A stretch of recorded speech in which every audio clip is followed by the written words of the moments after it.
I'm super excited and very grateful that you're all here today. My name is Sam. I am the Educator Communication Specialist at Pixton. So that means that I run the social media, I do some email marketing, and one of my favorite things is that I get to connect with educators, with you. A little bit of a background. I was a teacher for 4 years. I taught all across elementary school. So I've dabbled in different age groups and different subjects. And yeah, I've been in the classroom as well. The purpose of these webinars is to inspire you to use Pixton in ways that maybe you never thought of before, and to help you have a better grasp on the platform itself, to help you help your students, and to ensure that you feel good about utilizing the Comic Maker. So this one in specific is really about how to create a standout comic, how to use the Comic Maker, and we hope that you walk away learning something new and something you can share with your students or your co-teachers. Today, we are going to spend some time overviewing the platform. I'm really quickly going to go over the tabs on the platform, but we're going to spend the majority of our time in the actual Comic Maker. And yeah, at the end, we will do a Q&A. So please feel free to submit your questions and I'll be happy to answer them.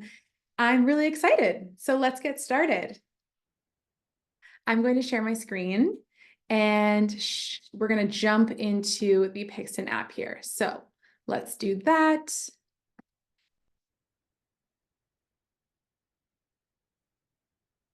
Okay.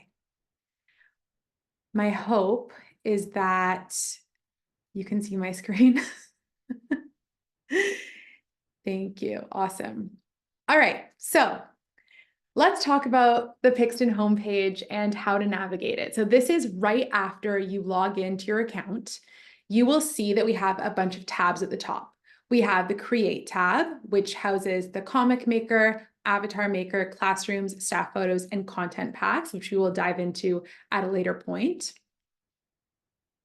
We have Resources, which is where you will find all of the lesson ideas, an intro to comics, story starters, assessment, in the interactive rubric, and printables. We have our classrooms, so you will see that you can access all of your classes, and when you view a class, it will open up the layout with all of their avatars and their names. And when you click on a class, you can add students, you can look at their comics, you can look at your class photo, you can go to printables. There's many different things you can do once you've logged into, or once you've gone into your classroom, into any specific classroom that you're looking at. And you can also find your student login info. And if you click on the three dots up here, you will find that you can edit your classroom details, add a co-teacher, deactivate your class, or delete your class. And again, I'm going over this super quickly because we're going to spend the majority of our time in the Comic Maker. And we have tons of resources to help you better understand the actual, homepage and how to navigate it. Then you have your comics tab. So this is where you'll find all of your comics that you've created, and they will be organized by month, which helps with finding certain comics, as well as there's also a search bar. So you can search for any titles and see if they come up. And finally, we have the My Characters tab up here. This is something we implemented about a year ago, where you can create your own custom characters that live within your within the platform. And so you can use them throughout any comics that you make in the future. So you don't have to keep on remaking characters and, spending so much time creating the characters over and over and over. You can create them once, whether that be a celebrity or a friend or just a random character you want in your comic. And they will stay in the platform and you can use them in any comic. Something else that I wanted to point out that just got released about, I want to say 2 weeks ago, 3 weeks ago, is our certification course. So as you can see in the top corner here, highlighted in purple, it says you're certified. When you log into your account, If you haven't taken the course yet, it'll say get certified. And this is a really awesome thing that we just implemented. It's a bunch of video modules where you watch them, you take a quiz at the end, and if you pass the quiz, you get a certification, and you can also submit it to your admin for PD. So we can give you up to 2 hours of professional development hours based on how long the videos are. And it's just a great thing to have. It's essentially like, think of it as like a Google certified educator, but you're a Pixton certified educator. And it really helps you get into the nitty gritty of the platform, the Comic Maker, and kind of more detailed into what we're talking about today. Okay, so we are going to start by talking about how to create a comic. So there's 2 ways you can do this. Either you go into your Create tab and you click on Comic Maker, or you can go into My Comics and click on Create a Comic. So we are going to create a new comic here. And we are going to title this, I need to hide the little bar at the top because I can't actually see. Hold on one second. Hide video panel. There we go. Okay. So we are going to title this Pixton Webinars. And let's have a bit of an overview here. So as you can see, we have the menu. This menu on the side here helps you find and manipulate all of the different elements of your comic panel. Then we have the selection area, and within this, you have the search bar, as you can see up here, which includes suggested keyword chips and a free-form search button. These little chips up here, you can click on them and they will bring up different backgrounds or different elements based on the chip that you selected. Then we have the current panel that we're working on, which is this large white square over here. And it updates every time you make a new selection. And it includes a couple of buttons below, such as the daytime button, the nighttime button, the flashback button, and the color filters, which we will also go into once we have our panel all sorted out. We also have the panel list on the side over here, which shows all of the panels in your comic. And something to note, and a fun fact, is that you can have up to 100 panels in one comic. I would be curious if you have a student or if you yourself have ever created a comic that's 100 panels. I've never gotten up to 100 panels. I think that would be pretty fun and interesting. But that's just something to remember. And if you want to continue a comic past 100 panels, you just would start a new comic. The 3-dot menu on each panel on the side here gives you a bunch of options. The first one is to clear the panel completely, to insert a blank panel next, to duplicate the panel you're working on, copy, paste, move. So if you want to shuffle a panel up or down, to download, and to remove the panel completely. Then we also have the title bar, which, as you can see, is where you get the title of your comic. And it also includes a rate this comic button, which will open up the interactive rubric and has a done button as well. If you don't give your comic a title, that's totally fine too. It'll just save as an untitled comic. So let's get started. I'm very excited. So we are going to start with the background. The background is essential in conveying to the reader where is the setting of the comic, where my story takes place. Is it something that's taking place in a fantasy world? Is it something more realistic? For this webinar, we are going to create a comic about a lemonade stand. So the way that I would go about this is either I could do quite a broad search and I could look for an outdoor setting, okay? But this is going to bring up all of the outdoor settings that we have, and you'll see there's hundreds of backgrounds here for outdoors. Instead, I'm actually just going to search up lemonade. And voila, we have our lemonade stand background, and I'm going to click here. And as you'll see, the actual background has come up looking a little bit different. The focus is different, and that's totally fine. You will be able to manipulate the focus later on once we go to the focus tab. So we have this kind of broad view of a lemonade stand, and we're going to kind of edit it later and do a bunch of stuff to it so you can see how you can manipulate the background as well. We also have abstract backgrounds. Abstract backgrounds, they're most useful when they're combined with words. So if you want to have a bunch of text in the middle with an abstract background, that really helps accentuate a feeling or a mood. As you can see by the search bar over here, there's lots of emotions. So if we wanted to have an abstract background that was happy, as you can see, these backgrounds evoke a feeling of happiness. They're very bright, they're fun, they're playful. And I would use this more if I wanted to have a caption in the middle rather than having characters with the abstract background, although you can definitely do that too. Then we have the weather. This is, I think, like quite an underused element of the Comic Maker. You can overlay a weather filter over any background. So let's say it's quite a windy day. We would click on the wind and it places wind over our lemonade stand. I think this is a super cool way to add special effects. And we could even have it a snowy day, although that wouldn't make much sense. And if I wanted to get rid of the weather, so I've, placed it over, but now I decide I don't actually want that anymore, I can do two things. I can either just press this gray no button, or I could press the undo button at the top here. So you can see there's undo and redo. And finally, we have one of my favorite elements of the Comic Maker, which is the photo background. This is super cool because you can upload any photo that you want as a background of your comic. I think this is really underrated. And I think one of the coolest ways to use this feature is, let's say you're going on a field trip and you're going to the zoo with your students, and you have your students take pictures of the animals, and you're learning about animal habitats. You can get those pictures, upload them as a background, and have your students create comics with the real pictures they took on your field trip. Or, for example, if you're learning about the water cycle, you can Google a water cycle image, upload it as a background, and have your students walk you through the different steps throughout the panels.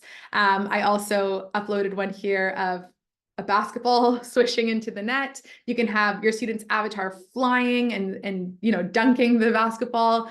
You could add sushi as a background. Really, the world is your oyster when it comes to photo backgrounds. And they're super easy to upload. Either you drag it into this spot right here, or you can just upload them by clicking here, and it'll open up all of your documents and downloads. And in order to remove it, again, same as the weather or same as anything really, you click on this no button here, or you can click on the back button. So I'm going to go undo, and we're going to undo all the way back to our lemonade stand here. Okay, we are now moving on to characters. So under the character tab, we have the In This Comic button. As you can see right now, there's no one in the comic, so nothing's going to show up there, but I'll show you what that looks like in a second. There are 3 types of characters you can add: human characters or people. You can add toons, which are like posable, cartoony animals, or you could add creatures, which are more realistic looking animals. Some of them are more realistic, like a pet. Or we have, an egg. That could also be a creature. Humpty Dumpty. So when we add a person, there are 4 types of characters you can add through this button. You can either add a basic character, which is the quickest way to add a character. Here you can see I can search for, let's say, a casual outfit. I click on that outfit. I click on, whether I want it to be a child or a teen or an adult or a senior. So let's say I click here. And then what comes up is, as you can see in the panel, the character is actually, it has kind of a black and white skin tone and hair, but here's where I would edit that. So I click on the character, and now it brings up the skin, hair color, hair, and outfit.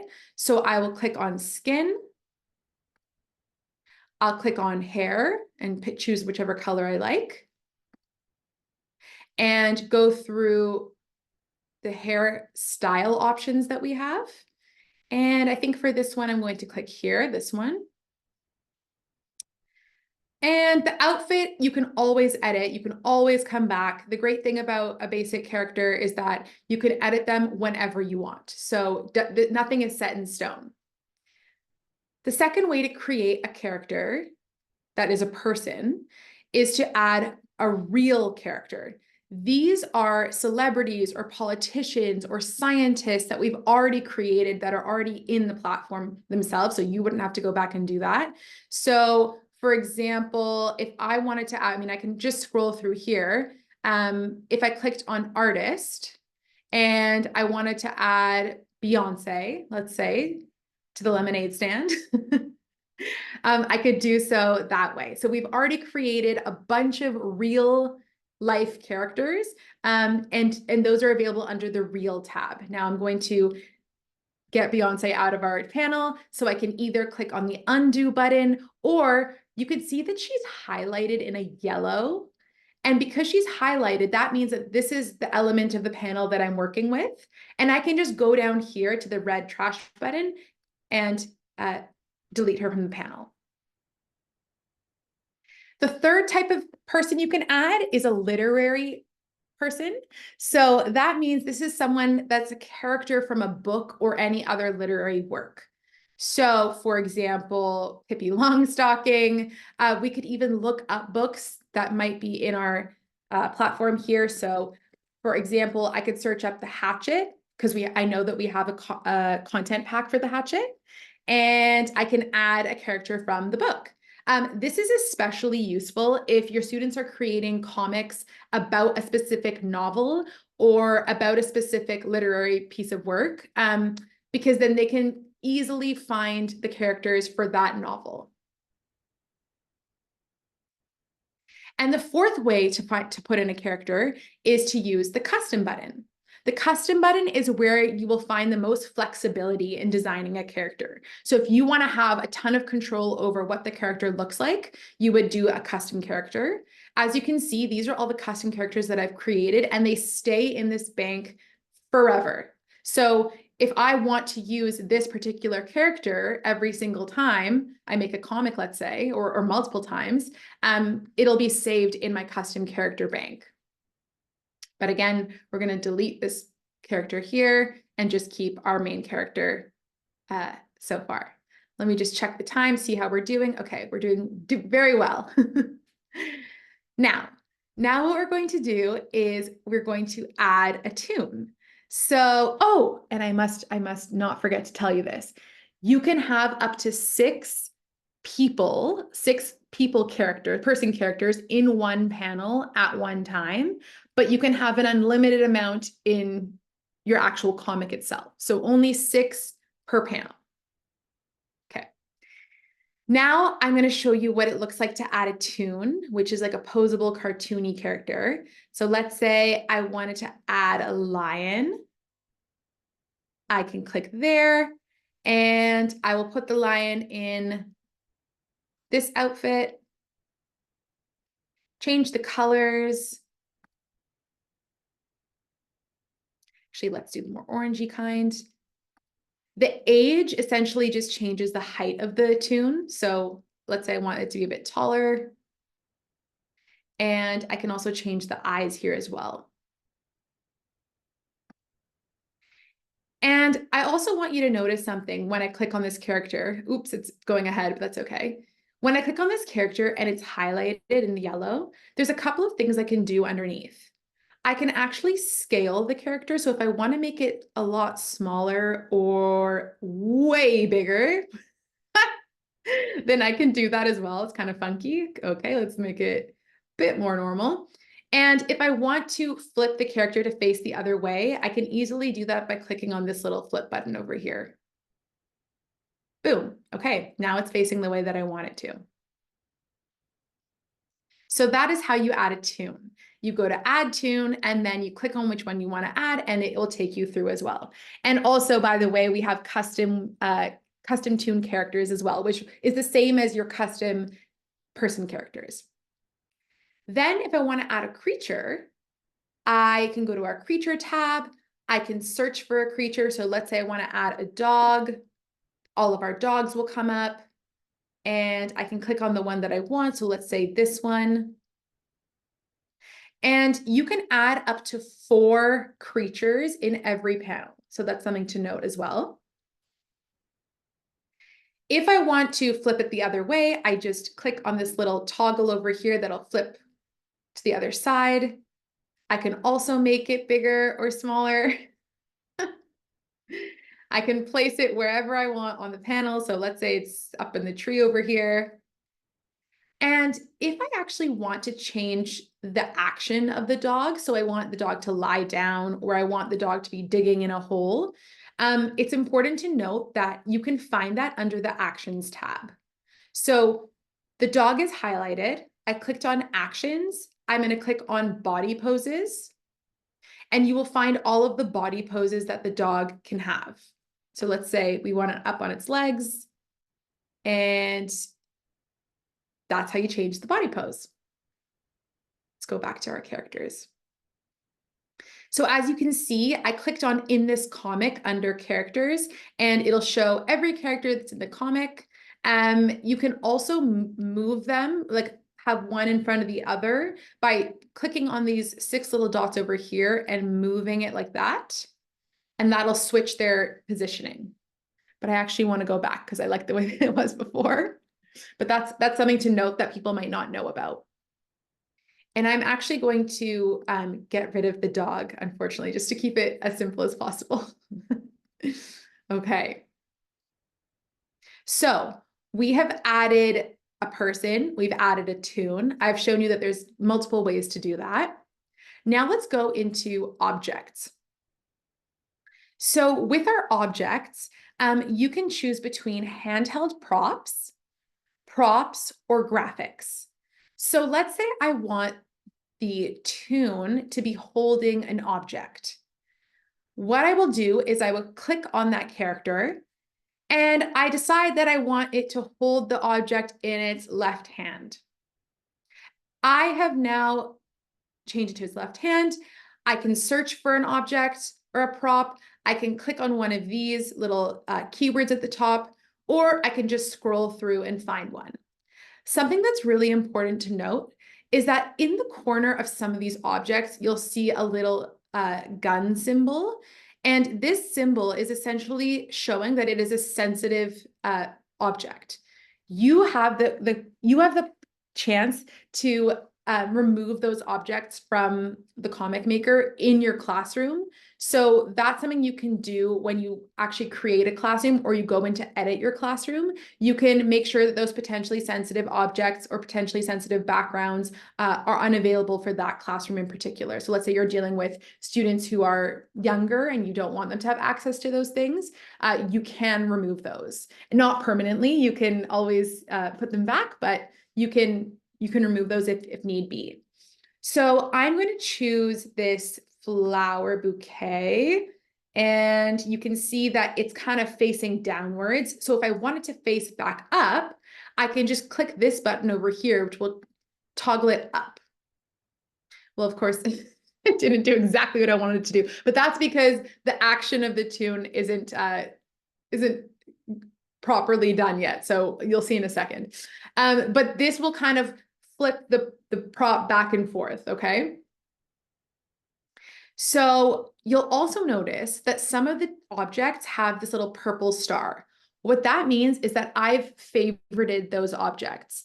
That means that those objects will always be at the top whenever I'm creating a comic. And the way to do that is quite simply to click on the star at the top of the little square here. So I click on that, and now that shoe will be one of my favorites at the top. If I want to remove the object, I simply click on this gray none symbol. So I'll do that, and now it's been removed. Now we can talk about props. So these are props that can sit anywhere in the panel. These ones are not handheld, so they will appear as a separate object. So you can either look through them, you can search for one, or you can click on one of these chips at the top to help you out. In this case, I'm going to choose a carrot. You can add up to 4 props in every panel, so that's important to remember.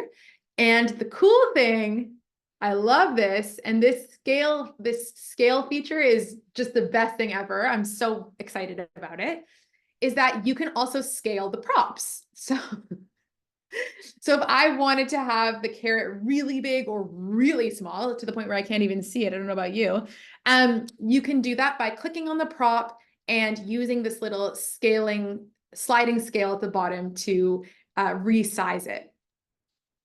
You can also flip it by clicking on this button. As you can see, it just kind of flipped to the other side.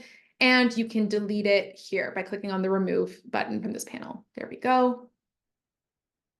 So once again, you can choose any prop you want. You can add as many as you want. You can scale them bigger, smaller, move them around, place them wherever you want. And to delete them, you click on it, make sure that it's highlighted in yellow, and then you remove it here, clicking on the red delete button.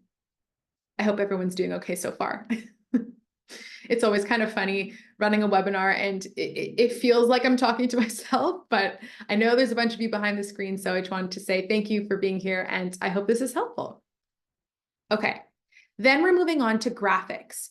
Graphics can add a fun, comic-y element to your panel. As you can see, they're comic-y. That's really what it is, right? When you have like a big question mark or a big arrow in your comic, and you can also scale them by using this little slider as well.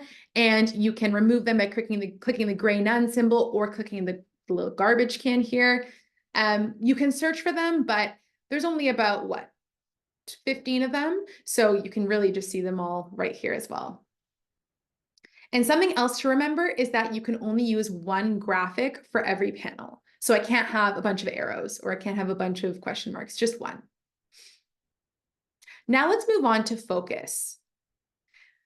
Focus, I think, is where the magic starts to happen. This is where you create just dimension within the comic so that not all panels look the same and not all panels feel kind of flat in like one setting.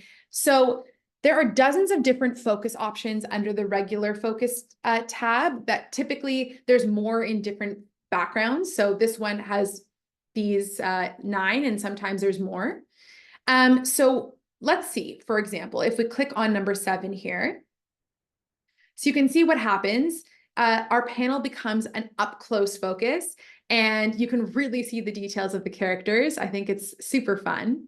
And also you end up losing the tree in the background. So this is more for, showing a zoomed in shot where you want to convey the character's emotions, or you want to really see what they're doing. This is something that you would do if you wanted to convey emotion. You would have a more zoomed in focus. The zoomed out focus shows more of the surroundings and really explains like the setting of the panel. So here you can see I've clicked another zoomed out one, or I can go back to the original one that I had before. And in order to flip through these, you could also click the undo button if you wanted to go back, or you could just click on the one that you were previously working with and it will go back to the original panel. My favorite thing is the dramatic focus options. The dramatic focus options really help add dimension to your comic because they can help portray, some drama.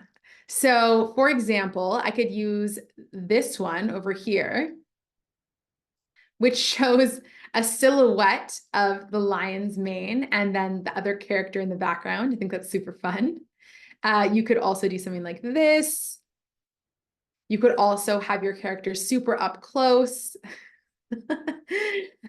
Or you could, this one's kind of funny, just a hole with the character's shoes in the background there.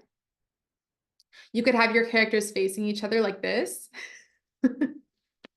I honestly have so much fun just playing around with the dramatic focus. I think it's so much fun and so cool. And it really helps to add some flavor to your comics. These macro lenses and the silhouettes can really make your comic stand out. The final thing I wanted to talk about under the focus, and actually I'm just going to go back to the original focus that we had here. Actually, you know what? We'll go a bit closer. Let's do this. And I'm just going to make our line a little bit smaller so we can see. The final thing I wanted to talk about here is location. So location will show you a panel that is set in the location of the background that you originally chose. So for example, in this panel, we're at a lemonade stand, and lemonade stands are typically found in a neighborhood. So the location is a neighborhood in this sense. So I'm actually going to open up a new panel just so that I don't mess with this one currently. And I'm going to make this panel, the background of it is going to be the location. So you don't be alarmed. Nothing that you've done has gone away. Like your characters aren't, didn't get deleted or anything. It just kind of overlays this location of the background that you originally chose. And for me, what this is all about is kind of like establishing the shot in a movie, right? So when you have in a movie, when they pan over the city or they pan over the, whichever setting it is that they're about to dive into, that's kind of what the location portrays for me. And it doesn't mean you've lost your work when you click on the location background or location focus. It just means that everything you've worked on is kind of sitting behind it. And in order to go back to your original panel, you can just click on the undo button as well. Okay. Checking the time, 12:30. How are we feeling? Hope you're feeling good. Okay, so let me just make sure, by the way, that I want to make sure that there's people, if they have questions that I haven't completely. You know what? I will deal with that later because I don't know. Of course, I've been on Zoom for how many years now, and I still sometimes don't understand how it works. Okay, so let's go to the Words tab. Under the Words tab, you can add dialogue, captions, and fun sound effects to your comic panel. Here's where you'll add speech, okay? So if you want a certain character to speak, you click on the speech button, and then you go to the character that you want to add speech to, you click add words, and here is where this will open up. There are 4 options: speech, thought, shout, and whisper. You can type what you want to say, so hello, and you can click on this blue check mark, and then you will see that, oh, maybe you can't see, I will move myself a little bit so that you can see it now. Okay, so the hello comes up and we can manipulate it. So we can create a thought instead, or a shout, or a whisper. And something to note is that we also have a speech to text feature. So if you want to record your voice, I can say this now. I can click record voice. How are you doing? And there you go.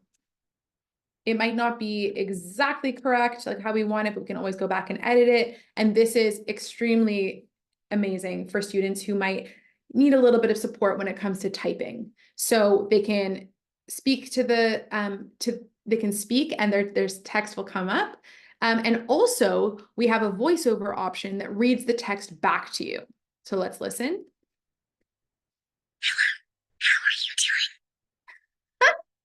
Okay, so that was a whisper. Let's go back to speech so you can actually hear it. Hello, how are you doing?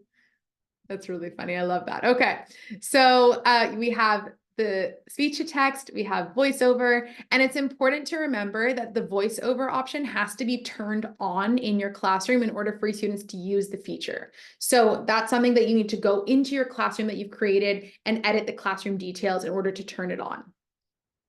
There's also a maximum of 400 characters that you're allowed per speech bubble. And also, if you look down here, we have a keyboard with a bunch of accents. So if you're teaching languages and you want your students to type in that language, this is really helpful. We also have math symbols, which are extremely helpful as well. If you're using Pixin for math comics, it's great, really, really great. If you're learning about fractions, let's say, or really anything here. We have all of the math operations to help you with your math classes. Any character, tune, or object can speak. So yes, you can make an object speak, not a handheld object, but an object that's just like floating in the panel. You can have it speak.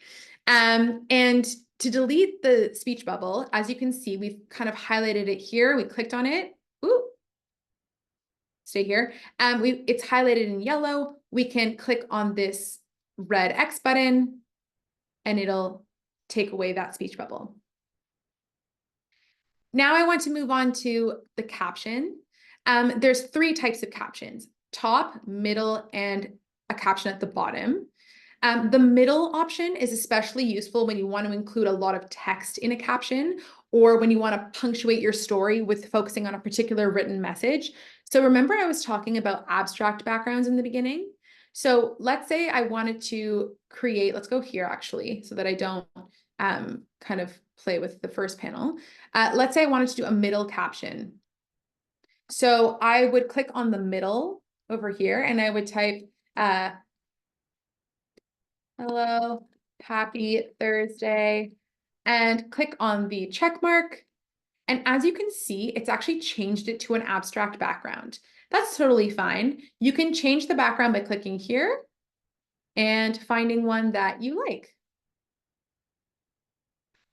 Super cool. So that's what the center caption is. The top or bottom caption, this is helpful. It was a sunny, let's do this, beautiful sunny day, ... We clicked on the top caption, we click on the check mark, and now it appears at the top. And if I want it to move to the bottom, I can just click on the bottom one over there. So let's go back to the top here. Again, we have the speech to text option, we have voiceover, all of the accents and the math symbols. Everything is available no matter what. I just want to make sure. How's everyone doing? Are there any questions, or let's see here.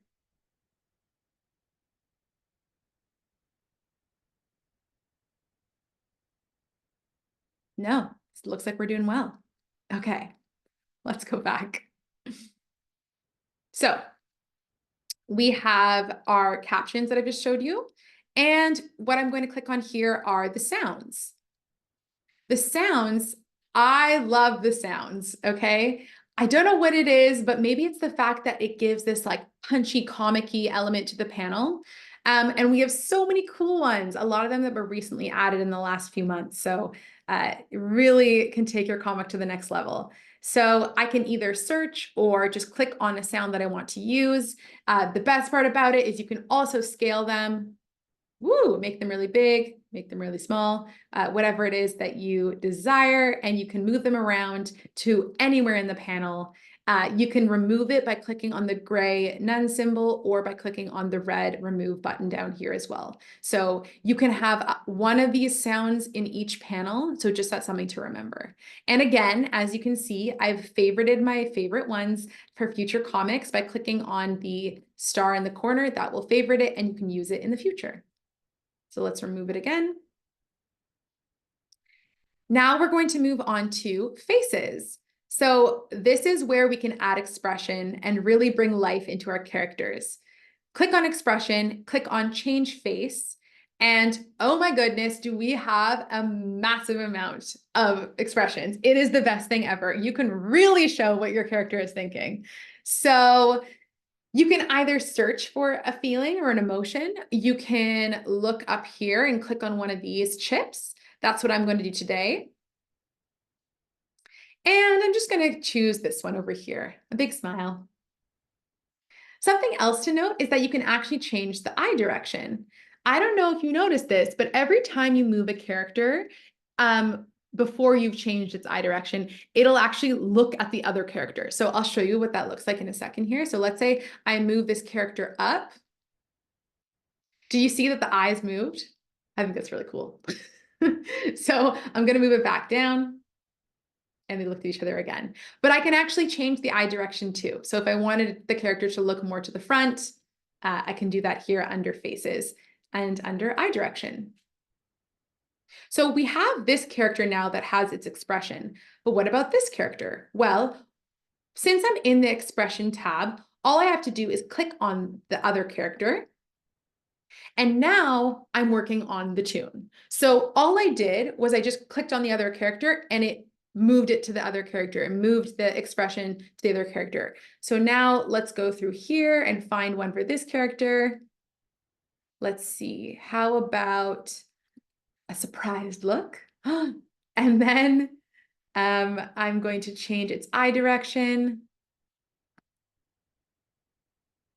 Looking down, surprised. Okay, so again, if I want to change the eye direction for this character next door, I can just click on it, and then we're now working on that character in particular. Something else to note is that, again, you can also highlight and save your favorites, so that if you're working on future comics and you want to save a certain expression, then you have that. And yeah, and that's expressions and eye directions. Now we're going to talk about actions. So with the actions and the body poses, there are hundreds of body poses for you to choose from. You can either search for a body pose in the search bar, or you can look at these chips up here, or you can just scroll through them. And this is really cool. We have so many amazing body poses, ones that can really help you tell a story. So something to note up here is that if you want the action to be facing a certain way or just facing the center, you can toggle through that at the top here on this gray button. So as you can see, I click here and now most of the poses are going to be facing that way. Or I click in the center and they face directly towards you, or I click the other way and now they're facing to the, well, is that to the left, to the right, to the left, to the left here. So let's say I want my character to be, let's say waving. So I can type wave, and now all the waving actions will come up. I'm going to choose this one. Going to move it here. And now I want to work on the tune. So I can click on the tune, and now the body poses for the tune will come up. Let's see. I think what I want to do is this one. Something about this character is just so funny. And let's kind of want to switch it to the other side. There we go. I can click on this button down here below to kind of flip it. Okay. So we have our poses. We actually have decided I want my tune to look the other way. So let's change its eye direction. Looking at the person at the lemonade stand. And something that you'll also notice under actions is effects. Effects are really cool because, let me tell you why, because they can add a kind of mystical effect or element to your character. So if you want to use one, just click on the character you want it to be around and click on the effect that you like. Ooh, now there's this kind of purple flame around the character. And this is just really fun. I mean, it's really helpful if you want to have a mythical element to your comics. And it's just a really awesome thing to add if you want to pack a punch and create a standout comic. In order to get rid of that element, you would just click on this gray none symbol, and there you go. And now you got rid of it. Something else to note that we had kind of touched on in the beginning is, remember those buttons at the bottom where it was like color filter and daytime, nighttime. So as you can see, they're not really there right now. And that's because we've clicked on a character, as you can see, that's highlighted in yellow. And so that means we're working specifically on that character. We're not working on the panel as a whole. So if I wanted to work on the actual panel and I wanted to change the color, or I wanted to change it from daytime to nighttime, I could just click out. There we go. Click out onto the panel. And now those buttons have appeared again. So I'm not clicking on a certain character and just focusing on the character that's highlighted. I click out of the character onto the panel itself, onto the background, and now the buttons have shown up. So we are in daytime. We can now switch it to nighttime. Pretty cool, pretty cool. We can switch it to flashback, which kind of gives us this sepia tone filter over top, gives it this like antique vibe, you know? Or one of my favorites, which is color filters. In color filters, you can either change just the background, change just the characters, or you can create the whole thing and make it a comic, not a comic, sorry, a coloring book. Let me show you. Here, I click on this blue square, and now the background is blue, but the characters are still the original colors. I can do the same here, make the background yellow and have the characters the same colors. Or I can flip it. So let's say I want my characters to be blue. Well, it's blending into the background because the background's also blue. But I'll show you a different one here. Let's do pink. Now you can see that contrast a little bit better. So now the characters are pink and the background is the normal color. And you could do it again, let's say with this orangey color. And here is one of the coolest things, which is creating almost like a coloring book out of your panel. And you can do this just by clicking on this little black and white one in the corner. And now you have a coloring book. And could you imagine how cool that would be if you printed it out for your students and they can color in their own creations? There's also another way to do this, which I will show you in a second. But that's what that button does. The next steps would be, once you're done your comic, and actually I'm going to go back here. Once you're done your comic, you would click on done. Okay. And I mean, this comic is not really making sense at the moment, but that's okay. You click on done and you can do a couple of things. You can turn it into a coloring book by clicking on the coloring button. Ooh, very cool. And to undo that, you just click on it again. You can click on voiceover to have the voiceover read the comic to you. In order to read a certain text, you click on the text. It was a beautiful sunny day. Hello, happy Thursday. Super awesome. You can download the comic, and you can do that in a few different ways. You can print the comic, and you can do that as a comic strip or a graphic novel, which will essentially have the panels in like different sizes and will make it more graphic novel-y. That's not a word, but you know what I mean. And you can share the comic as well. Something that's important to note with the sharing is if you want your students to be able to remix a comic, which means take that comic and put it into their own comic maker, you have to click this allow remixing button. You have to make sure that it's highlighted in green, and then you can share it by clicking on the little copy link button over here. You can also email, send it to Pinterest, tweet it, or put it on Facebook. And you can duplicate and delete this comic by clicking on the 3 little dots in the corner. You can also edit your comic. It's never set in stone. You can always go back and edit it by just clicking on the edit button, which will bring you back to the comic maker. And now you can see, if I want to find that comic again, I can just go to my comics. It's right there. I click on it and I can click edit and go back to it at any point. Okay, I'm just going to actually exit full screen here. Here we go.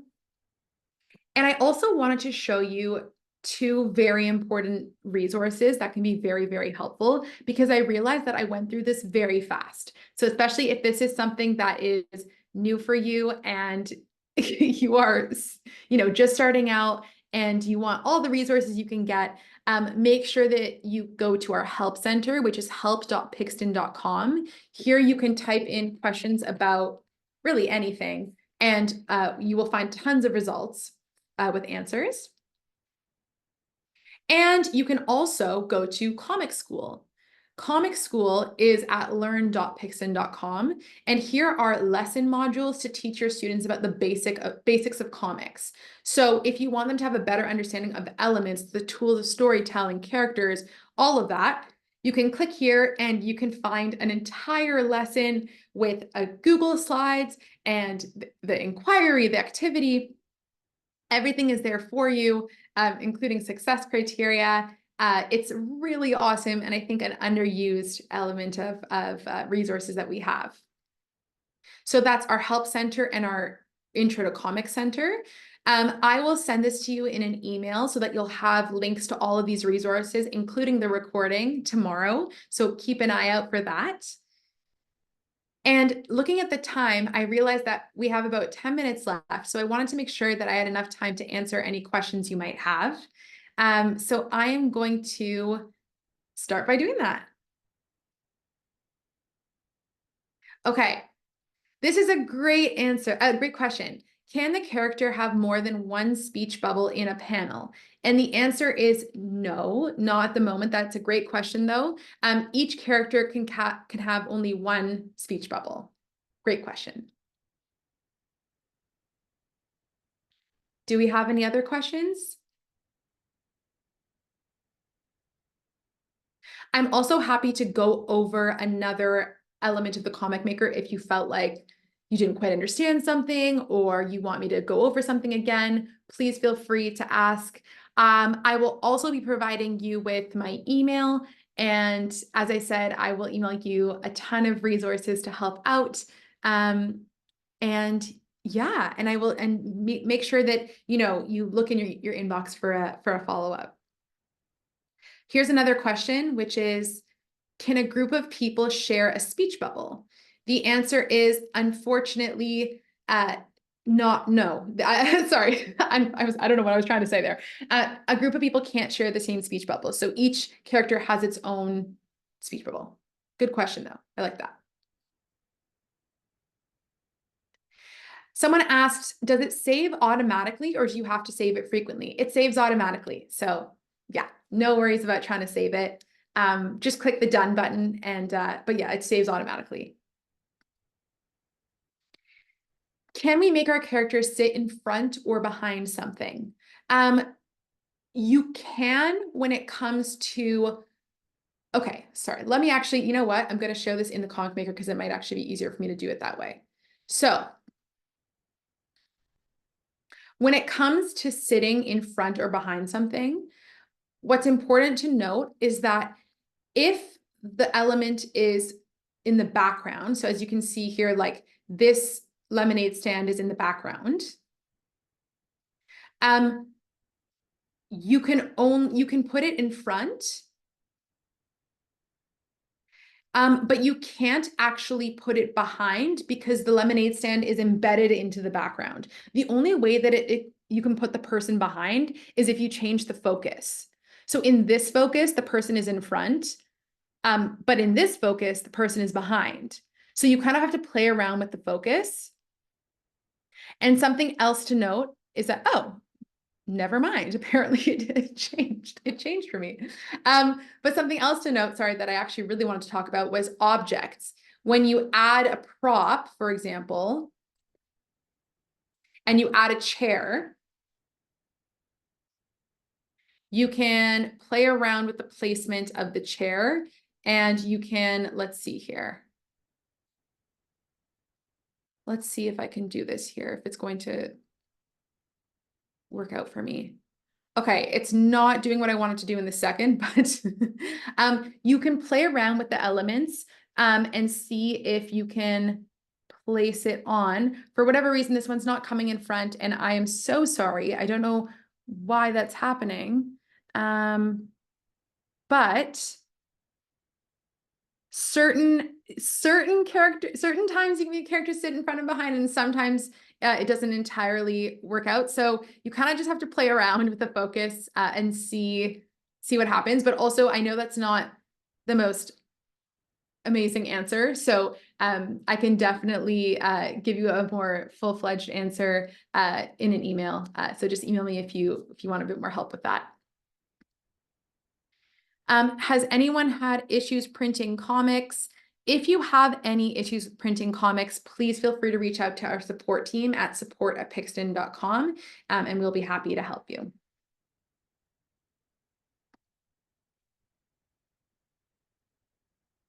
Are there any more questions, or how are we feeling? Is everyone feeling good? I'm going to stop sharing here. I just wanted to say before you leave, thank you so much for joining. I know as a teacher, it is really difficult to find time to attend webinars and to, do all the things. There's so many things. So I just want to say thank you, thank you, thank you from the bottom of my heart for attending. And I hope that you learned something new. My name is Sam. You might see me on our social media or in your emails. And I'm always happy to chat, to answer questions, to give you tips. So please feel free to reach out to me. My email is sam@pixton.com. And yeah, I really, really appreciate your time today. If you have any more questions, I will continue to stay on. But that seems like that's it for today. So thank you so much.